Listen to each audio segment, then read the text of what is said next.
Our paper, as has been mentioned to you, is entitled An Exegetical Study of Deuteronomy 6:4 to 9 and its educational and missiological implications in Africa.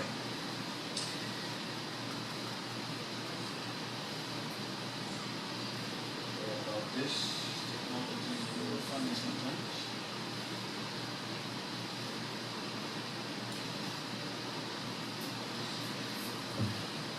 Studies on the book of Deuteronomy have largely centered on source or form critical approaches. Rarely have studies focused on the theological and educational framework in the book. Thus, the focus of this paper. This paper is selective in nature, briefly focusing on the injunction to train and educate in Deuteronomy 6:4 to 9. This paper aims to bring out the significance of education in the OT, but in Deuteronomy in particular. This paper also aims to unleash the power of the biblical text for personal and social transformation in relation to the education of youth today. Now, a little bit of historical literary context of the book is that the book is believed to be written by Moses, or at least that's our assumption in the paper. And it was written during the wilderness wandering before the children of Israel entered the land of Canaan. The immediate recipients of the book are the Exodus generation, but an analysis of the book revealed that it actually applies to all humanity. When you study the book, you discover that it is a biblical narrative. I don't have time to explain all of those things. It is structured basically around 4 orations.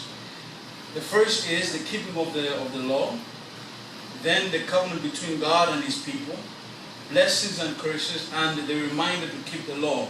And the book, basically, as you read, is paranetic or homiletical in nature. It's as if, as you know, Moses is giving the last speech to the children of Israel, and he's encouraging them to do certain things as they enter the promised land.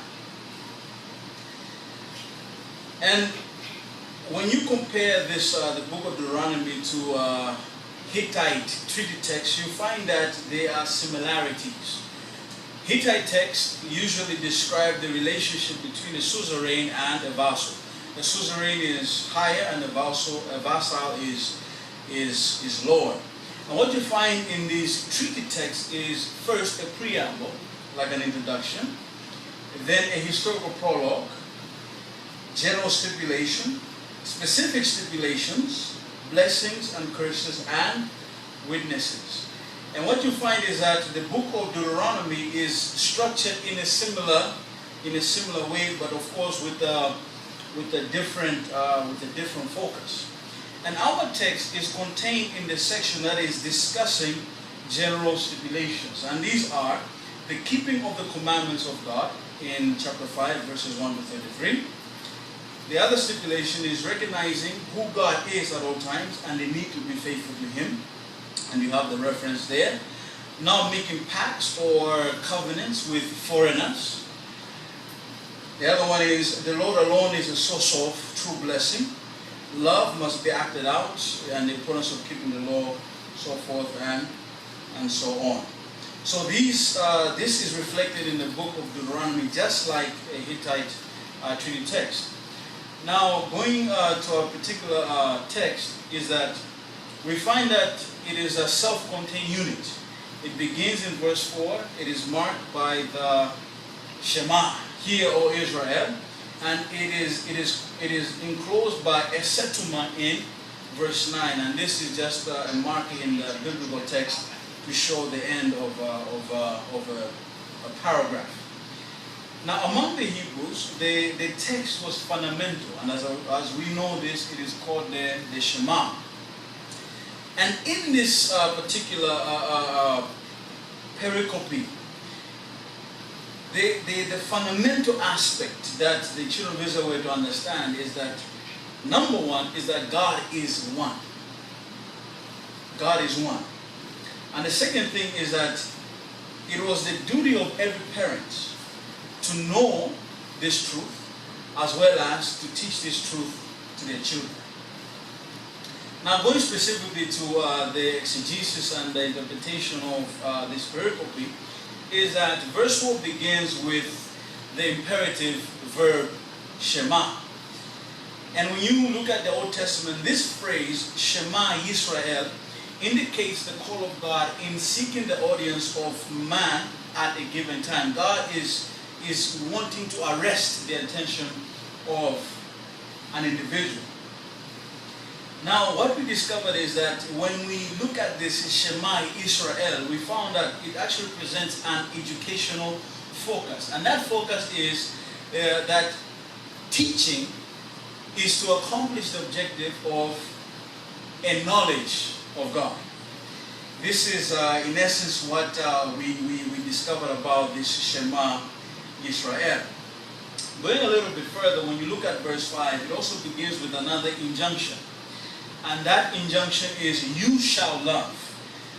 And what we discovered is that this kind of love is not that emotional love, but it is actually a holistic in nature that is to be reflected in with all your heart, with all your soul, and with all your strength, as the Hebrew text there states. Now the term ahav, the verb there, refers to obedience from the heart involving all of the being of a person. And Jesus put it succinctly in John 14:15, if you love me, keep my commandments. And this scholar, Robert W. Manzino, wrote, the love of God is expressed in obedience to God's commandments and in giving oneself wholly, heart, soul, and mind, and strength. Teaching is to be incisive. In other words, it is to be clear in challenging hearers to such a total life response to God characterized by heartfelt devotion. Looking at verse 6, we have this sentence, these words which I command you today shall be in your heart. And what we saw is that the written word, the illustrated word, and the living word of God was and is to be employed in teaching. And what we discovered is that besides all of this injunction, hear, O Israel, and to love God, we discovered that for education to really function in the proper sense of the word is that the parent component had to be there. Parents had to take the responsibility of educating their children. Verse 7, it begins with this phrase, you shall, talking to parents, teach them diligently to your children. So what we see is that this aspect is central in the teaching and the learning process. And the Hebrew root there, shanan, connotes continuous or repeated effort in teaching. Not just one thing, something that you do at one moment, but something that is continuous. Now there, the Hebrew phrase confirms or stresses how the teaching should be done. And this is that it is to involve every aspect of daily life. Not just something that is done at one period, but something that is done repeatedly. And the Word of God is to be used assiduously in the teaching of students.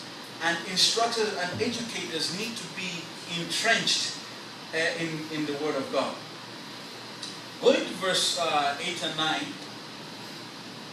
we saw that it is emphasizing how the teaching and learning experience is to be done. This is talking about the process. And when you look at how the Hebrew is structured there, you will see that you find the four components of a human being. And that is the physical, the intellectual, the spiritual, and the social. So the whole learning and the teaching process needs to be done in such a way that all the aspects of a human being are balanced. they are developed in the teaching process. Now, what are the educational and missiological implications in Africa looking at this text? First of all, we saw that one implication is that education and mission must be centered on God. This means that God is should be the focus our students are being taught in the classroom. The second implication is that the written Word of God, the illustrated Word of God, and the living Word of God was employed in those times, and we see that it is to be employed in mission and education in Africa today. And the third implication is that education and mission in Africa must be holistic. It must not only be one-sided, but it must develop all components of the human being. The fourth implication is that we saw that this passage actually presents a model for teaching. Now, I'm not an educationist. I'm just speaking as a Bible student. But maybe educationists can take this and develop it into more educational terms. I don't have all those terms or those models or anything. But from my perspective, or our perspective rather, that this model is only suggestive, as I'm saying. But we thought that we can call this model the holistic model for teaching. And as I said, you can modify it and make it into something more nice. But that we can actually draw an educational model from this particular text. In conclusion, the exegetical approach to Deuteronomy 6:4 has revealed that the OT concept of education was centered on a covenantal relationship that Israel had with Yahweh. Teaching was for the purpose of promulgating Israel's knowledge and loving service of the Creator. Thus, to teach was not optional, but was essential to the life and practice of Israel. Thank you.